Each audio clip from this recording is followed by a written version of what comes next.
여러분 살면서 나도 참 저 사람처럼 돼보고 싶다라는 생각을 해보신 적이 있으실까요?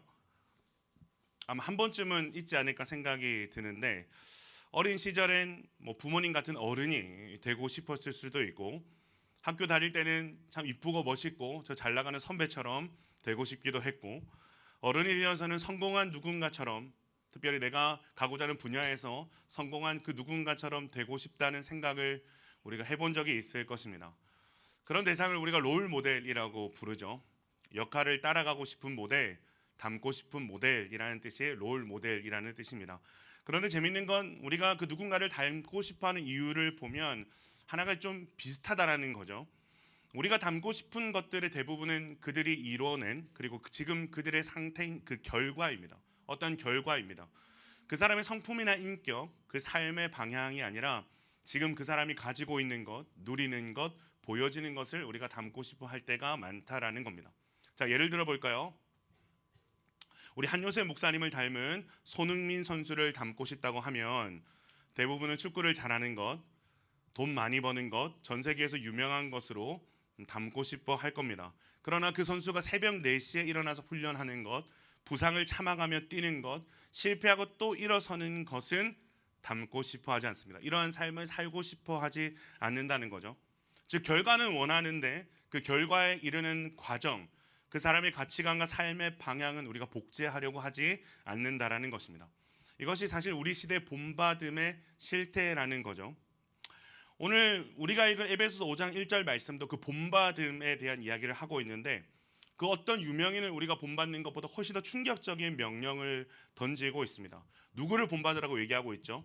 너희는 하나님을 본받는 자가 되라 라는 명령을 던지고 있습니다.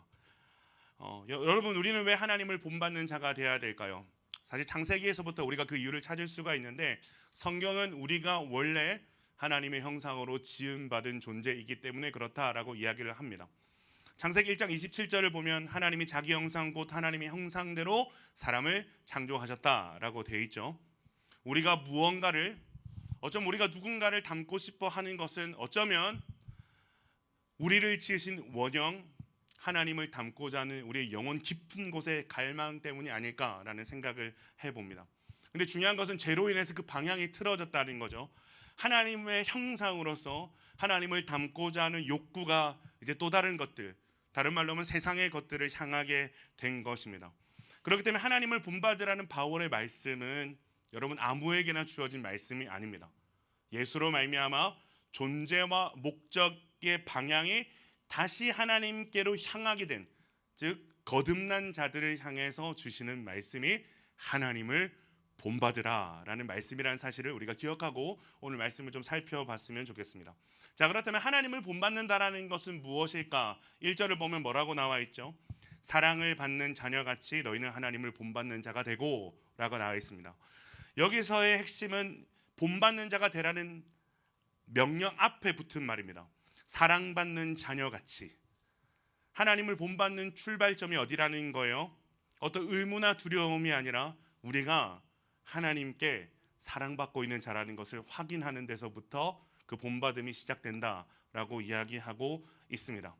요즘 제 아들이 자주 하는 말 중에 하나가 속이 안 좋아합니다. 속이 안 좋아. 뭐만 하면 속이 안 좋대요. 네. 제가 볼 때 속이 안 좋고 다른 게 안 좋은 것 같은데 그냥 속이 안 좋대요. 왜 이 말을 하는 걸까요? 저희 아내가 둘째를 임신하고 맨날 속이 안 좋아를 달고 살거든요. 그래서 아내가 하는 말을 모방을 하는 겁니다. 여러분, 자식은 부모를 모방합니다. 제가 머리를 긁으면 제 아들도 머리를 긁습니다. 제가 다리를 꼬고 앉으면 갑자기 어느 순간부터 윤우도 다리를 꼬고 앉기를 시작합니다. 제가 커피를 마시면 자기도 커피를 달래요. 왜 그럴까요? 자신이 부모에게 사랑받는 존재임을 알기 때문에 부모를 모방하고 싶은 겁니다. 여러분, 우리는 사랑받는다는 확신이 들 때 우리 그 사랑의 대상을 자연스럽게 닮고 싶어 합니다. 만약에 제가 윤호에게 너는 아빠 그대로 따라해야 돼, 아빠를 모방하면서 살아야 돼, 따라 안 하면 혼나는 거야, 맴매 맞는 거야 라고 한다면 윤호가 저를 따라하고 싶을까요? 따라하고 싶지 않을 겁니다. 하나님을 본받는 것도 마찬가지라는 거죠. 두려움이 아니라 우리가 사랑받는 자녀임을 아는 것. 우리가 하나님께 사랑을 받고 우리가 하나님을 사랑하는 존재가 되었을 때 우리는 하나님을 본받고자 하는 그 동력이 우리 마음에서 시작된다라는 말씀을 하고 있는 겁니다. 바울이 이 원리로 말씀을 시작하는 거예요. 너는 하나님께 사랑받고 있는 자녀야. 그러니까 하나님을 닮아가는 것이 당연한 거야. 사랑하는 여러분, 여러분은 하나님의 자녀임을 믿으십니까? 여러분 정말 하나님의 자녀입니까? 제가 얼마 전에 더원 설교하면서 이런 말씀을 전했습니다. 우리가 그리스도의 십자가 길을 우리가 따라가는 것은 억지로 가는 것이 아니라 우리의 노선이 달라진 것이다. 자녀이면 곧 상속자이기 때문에 기꺼이 우리는 이 길을 걸어갈 수 있다는 말씀을 드렸습니다. 이것을 성화라고 얘기하죠. 내 사랑하는 주님을 점점 더 닮아가는 과정입니다. 자, 근데 중요한 것은 이 성화가 내 노력만으로는 되질 않아요. 성화는 우리의 100%와 하나님의 100%가 만나서 일어나게 되는 것이 성화입니다. 즉 우리가 나를 이처럼 사랑하시는 주님을 닮고자 할 때, 그 주님과 동행하면서 주님을 닮고자 할 때 우리 안에 있는 성령께서 그렇게 할 수 있는 힘과 능력을 100% 주신다라는, 여러분 이 환상의 콜라보 속에서 성화가 일어나는 것이죠. 자, 그렇다면 오늘 바울이 말하고 있는 하나님을 본받는다는 것의 핵심은 무엇일까? 그 핵심을 먼저 좀 살펴보면 좋겠는데요. 2절이 그 핵심에 대해서 이야기를 하고 있습니다. 2절이 뭐라고 나와 있죠? 그리스도께서 너희를 사랑하신 것 같이 너희도 사랑 가운데서 행하라 라고 말씀을 하고 있습니다. 자, 하나님을 본받는다는 것의 핵심이 뭐라고요? 그리스도가 너희를 사랑한 것 같이 너희도 사랑 가운데 행하는 것, 이것이 하나님을 본받는 것의 핵심이라고 얘기를 합니다. 자, 그렇다면 우리를 사랑하신 예수님의 사랑은 여러분 어떤 사랑입니까? 그 사랑에 대해서 이렇게 얘기합니다. 그는 우리를 위하여 자신을 버리사 향기로운 제물과 희생 제물로 하나님께 드리셨느니라 라고 나와 있습니다. 2012년에 그 당시에 기독교인이라면 누구나 읽었던 신앙서적이 있습니다. 카일 아이들먼의 팬인가 제자인가라는 책입니다. 아마 여기 있는 분들 중에서도 그 책을 접하거나 읽어본 분들이 있을 거라고 생각을 하는데, 이 책의 요지는 그겁니다. 많은 그리스도인들이 사실상 팬과 같은 신앙생활을 한다는 것을 지적을 하고 있습니다. 마치 예수님이 가는 곳마다 몰려왔던 무리들처럼 예수님을 동경합니다. 예수님을 참 좋아해요. 그리고 예수님을 통해서 자신의 욕망을 실현하고자 합니다. 그런 전형 어떤 목적으로 예수님을 좋아하고 예수님의 팬이 된다는 거죠. 그런데 이 책에서 보면 제자는 단순히 예수님을 동경하는 정도가 아니라 예수가 가시는 길을 따라가고자 하는 사람이 제자라고 완전히 확 분리해서 이야기를 하고 있습니다. 그러면서 이 책을 통해서 독자들에게 질문을 던지는 거죠. 당신은 팬입니까? 아니면 당신은 제자입니까? 라는 질문을 던지고 있는 거죠. 저는 이 질문을 좀 다르게 좀 해석을 해봤습니다. 당신은 진짜인가? 당신은 가짜인가? 제가 가짜 사나이 선생님이잖아요. 그래서 당신은 진짜인가? 당신은 가짜인가? 여러분, 기독교인들이라고 다 진짜가 아닙니다. 가짜 기독교인이 얼마나 많은지 몰라요. 여러분, 예수님이 이렇게 경고하시잖아요. 나더러 주여 주여 하는 자마다 천국에 다 들어갈 것이 아니요 다만 하늘에 계신 내 아버지의 뜻대로 행하는 자라야 들어가리라. 여러분, 이 말씀이 지적하는 게 뭐죠? 기독교라고 말하는 사람들은 일단 다 그럴듯한 종교 생활은 하고 있다라는 겁니다. 예배하고 성경도 보고 기도도 하고 적당히 섬김도 하고 봉사도 하면서 살아간다는 거죠. 그런데 그렇다고 해서 다 천국에 들어가는 것이 아니야라는 말씀을 하고 계신 거죠. 자, 그러면 모두가 다 주여 주여라고 부르고 있는데 그 중에서 천국에 들어가는 자들은 어떤 자들이라고 이야기하는 거죠? 하늘에 계신 내 아버지의 뜻대로 행하는 자라야 천국에 들어간다라는 말씀을 하시고 계십니다. 여러분, 이 말씀을 좀 뒤집어서 해석하면 어떤 말씀이 될까요? 우리가 정말 하나님의 사랑을 받는 자녀라면 우리는 당연히 하나님을 본받는 삶을 살고자 한다라는 말이 되는 겁니다. 우리가 하나님의 자녀라고 말하면서도 하나님을 본받지 않으려 한다면, 제가 하나님의 사랑받는 자녀는 맞는데요, 하나님 말씀하신 것을 제가 이렇게까지 순종하고 싶지 않습니다라고 이야기를 한다면 어쩌면 그 사람은 하나님의 사랑받는 자녀가 아닐 수 있다라는 말씀을 하고 계신 거죠. 그 핵심이 뭐란 말이에요? 그리스도께서 너희를 사랑하신 것 같이 너희도 사랑 가운데서 행하라 라는 말씀을 하고 계신 겁니다. 그리스도가 죽기까지 너희를 사랑해내신 것처럼 너희도 죽기까지 서로 사랑해야 된다. 너희가 사랑받는 자녀라면. 사랑의 최대치를 이야기하고 있습니다. 사랑의 최대치를 이야기하고 있습니다. 사랑하는 여러분, 다시 한번 묻겠습니다. 여러분은 하나님의 사랑받는 자녀입니까? 아까보다 좀 작아졌는데 정말 그렇게 믿습니까? 여러분은 죽기까지 여러분을 사랑하시는 그 하나님의 사랑을 받았습니까? 그렇다면 여러분도 그 사랑으로 서로를 사랑해야 되는 거죠. 그런데 왜 이렇게 우리는 사사로운 일들로 서로를 미워합니까? 왜 서로에게 마음을 닫습니까? 왜 이렇게 사사로운 일들로 서로의 관계를 손절합니까?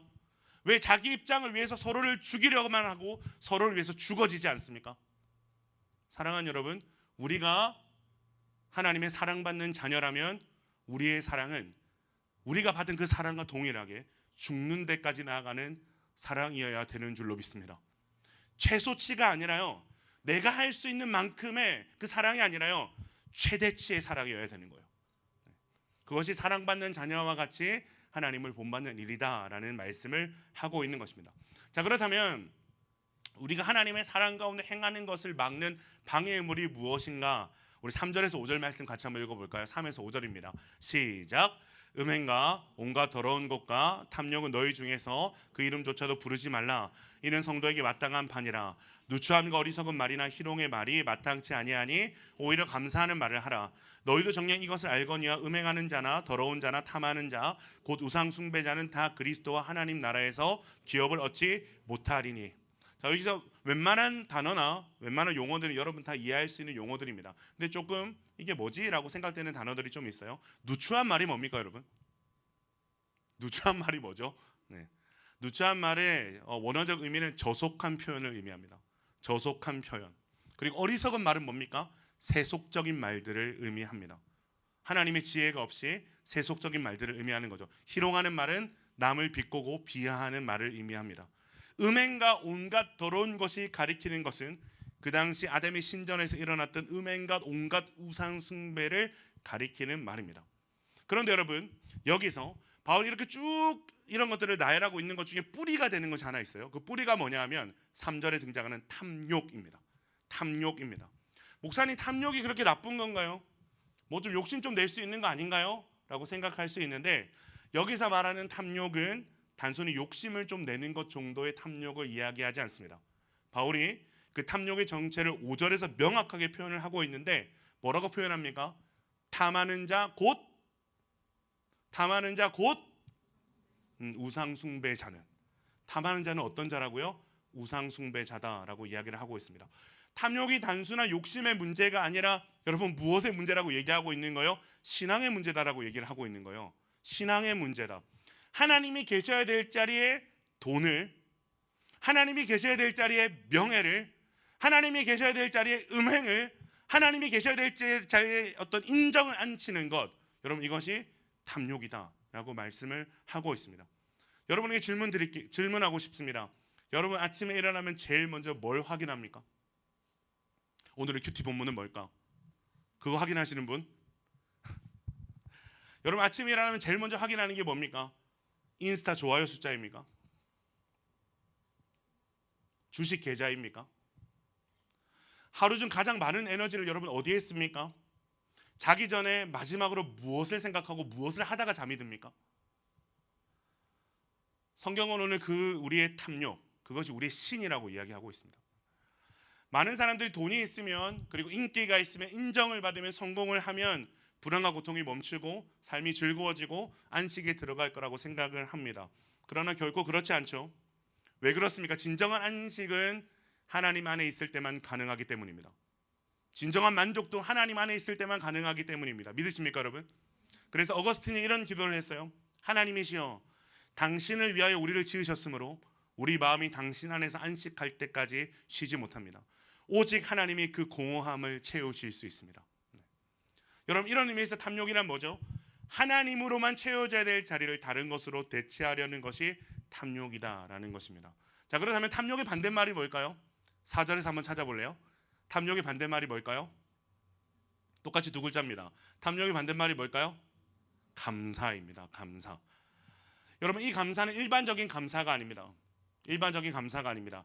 바울이 에베소서 1장부터 계속해서 이야기하고 있는, 특별히 1장 3절에서 이야기하고 있는 신령한 복을 받은 자들의 감사를 이야기합니다. 바울이 어떤 고백을 합니까? 찬송하리로다 하나님 곧 우리 주 예수 그리스도의 아버지께서 그리스도 안에 있는 하늘에 속한 모든 신령한 복을 우리에게 주시되. 여러분, 하늘에 속한 모든 신령한 복이 뭐죠? 죄를 용서받았다는 것, 하나님의 자녀가 되었다는 것, 영생을 얻었다는 것, 우리 안에 성령이 내주하고 계신다는 것. 이 놀라운 복을 받은 것을 알고 이것을 누리고 살아가는 자들의 감사를 지금 바울이 이야기하고 있는 것입니다. 자, 그렇다면 우리가 탐욕하며 살아가고 있다는 것을 반대로 또 어떤 것을 의미할까요? 두 가지로 생각해 볼 수가 있는데, 첫 번째, 신령한 복을 받은 적이 없거나, 두 번째, 받았지만 망각하고 누리면서 살고 있지 못하거나, 이 두 가지로 요약할 수 있을 것 같습니다. 사랑하는 여러분, 어떻습니까? 여러분은 세상 그 어떤 것과도 비교할 수 없는 신령한 복, 가장 큰 복을 받았습니까? 이 고백이 여러분에게 있다면 우리는 더 이상 탐욕을 부릴 이유가 없는 거죠. 그런 이유가 없는 존재라는 것을 이야기하고 있는 거죠. 이제는 감사함으로 기꺼이 하나님을 본받는 삶을 갈망하면서 살아가면 된다. 바울이 이 말씀을 하고 있는 것입니다. 이 존재적 변화에 대해서 바울은 8절부터 14절까지 이야기하고 있습니다. 8절에는 뭐라고 말하고 있죠? 너희가 전에는 어둠이더니 이제는 주 안에서 빛이라 라고 이야기를 합니다. 어둠 속에 있다라고 얘기하지 않습니다. 너희는 어둠이었다. 너희는 어둠이었다. 존재 자체가 어둠이었다라고 얘기를 합니다. 그리고 지금은 빛 안에 있다라고 얘기하지 않고 너희는 빛이다라고 이야기를 하고 있습니다. 존재 자체가 빛이 되었다라고 이야기를 하고 있는 거죠. 여러분, 조금 나아졌다라고 이야기하고 있지 않죠? 근본적인 존재가 변화되었다는 말씀을 하고 있습니다. 방에 전기를 연결하면 방 자체가 밝아지는 것처럼 우리가 그리스도와 연합되면서 우리 존재 자체가 빛이 되었다라고 이야기를 하고 있는 거죠. 사랑하는 여러분, 여러분이 예수 그리스도 안에 있다면 여러분은 빛입니다. 믿으십니까? 여러분은 빛입니다. 자, 그러면 내가 빛인지 아닌지 어떻게 알 수 있을까? 그 열매를 보면 알 수 있습니다. 오늘 말씀이 좀 방대해가지고 제가 빨리빨리 말씀을 건너뛰면서 얘기할 텐데 잘 따라오셔야 됩니다. 열매를 보면 알 수 있습니다. 먼저 9절에서는 빛의 열매 세 가지를 이야기하는데요. 첫 번째, 착함입니다. 여기서 착함이라는 단어는 타인에게 실제로 유익을 끼치는 능동적인 선함을 의미합니다. 다시 한번 말씀드릴게요. 타인에게 실제로 유익을 끼치는, 추상적인 유익이 아닙니다. 실제로 유익을 끼치는 능동적인 선함이 여기서 말하는 착함입니다. 두 번째가 뭐죠? 의로움입니다. 세상 기준이 아니라 하나님의 기준에 합당한 삶을 이야기하는 겁니다. 그리고 세 번째가 뭐죠? 진실함입니다. 교회에서의 나와 가정에서의 나, 캠퍼스와 직장에서의 나와 혼자 있을 때 내가 동일한 삶, 이 나의 실제 모습을 의미하는 겁니다. 이 열매들이 어둠에서 빛으로 변화된 우리의 삶에 맺어지고 있어야 된다라는 말을 바울이 하고 있는 것입니다. 여러분, 우리는 얼마든지 교회 안에서 착한 척, 의로운 척, 진실한 척은 할 수 있습니다. 그러나 한번 묻고 싶습니다. 여러분의 가정에서는요? 여러분의 캠퍼스에서는요? 여러분의 직장에서는요? 아무도 보지 않을 때는요? 그게 여러분이 빛이냐 아니냐를 나타내주는 열매가 된다는 사실에 여러분 반응하고 직면하시기를 바랍니다. 바로 10절에서 이렇게 말합니다. 주를 기쁘시게 할 것이 무엇인가를 시험하여 보라. 여기서 시험은 헬라어 도키마조라는 단어를 쓰는데 이것은 진짜 금을 분별하는 시험을 얘기합니다. 검증을 의미합니다. 여러분, 빛의 삶은요, 일관성의 삶이에요. 영어로 인테그리티, 쪼개지지 않는 온전한 상태를 의미합니다. 교회에서나 가정에서나 캠퍼스에서나 직장에서나 아무도 보지 않을 때 내 삶은 일관성 있는가? 이 질문 앞에서 여러분 스스로를 검증해 보시기를 축복합니다. 그렇게 스스로를 검증하면서 진짜 빛의 삶으로 나아가는 자들을 통해 놀라운 일이 일어난다고 바울이 이야기를 하고 있는데요. 우리 11절에서 13절 말씀을 같이 한번 읽어봅시다. 시작. 너희는 열매 없는 어둠의 일에 참여하지 말고 도리어 책망하라. 그들이 은밀히 행하는 것들은 말하기도 부끄러운 것들이라. 그러나 책망을 받는 모든 것은 빛으로 말미암아 드러나나니 드러나는 것마다 빛이니라. 여기서 바울이 어둠의 일을 책망하라라고 이야기를 하고 있습니다. 그리고 13절을 보면 책망을 받는 모든 것은 빛으로 말미암아 드러난다라고 이야기를 하고 있죠. 여기서 책망하라라는 단어는 감정적으로 비난을 하거나 정죄하라는 의미가 아닙니다. 되게 놀라운 뜻을 가지고 있는데 여기서 책망하라는 뜻은 우리가 빛의 자녀답게 살아감으로써 어둠이 얼마나 부끄러운 것인지를 우리의 삶과 존재로 폭로하고 증명해낼 수 있어야 된다는 말씀을 하고 있는 겁니다. 엄청난 말이죠, 여러분. 한 사람이 빛의 자녀로 살아갈 때 그 사람의 존재가 많은 이들의 어두움을 밝히고 책망하는 일이 된다는 겁니다. 존재가 부끄럽게 한다는 거죠. 제가 이번 주에 제자반 과제를 내줬어요. 당신들이 가장 그리스도인답지 않게 살아가는 곳, 그곳이 어디냐?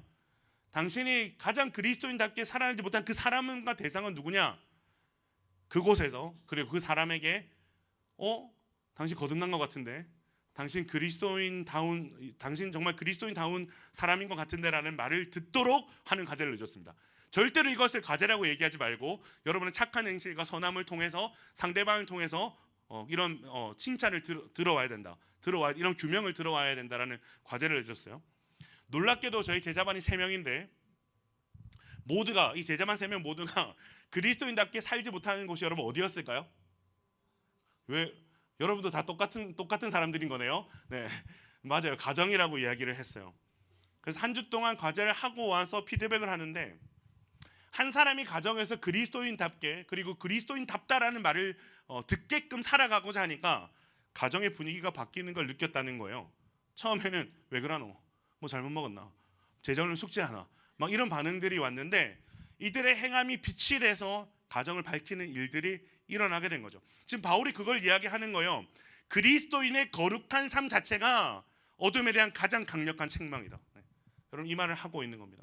사랑하는 여러분, 우리는 어둠을 부끄럽게 하는 빛으로 부름을 받았습니다. 믿으십니까?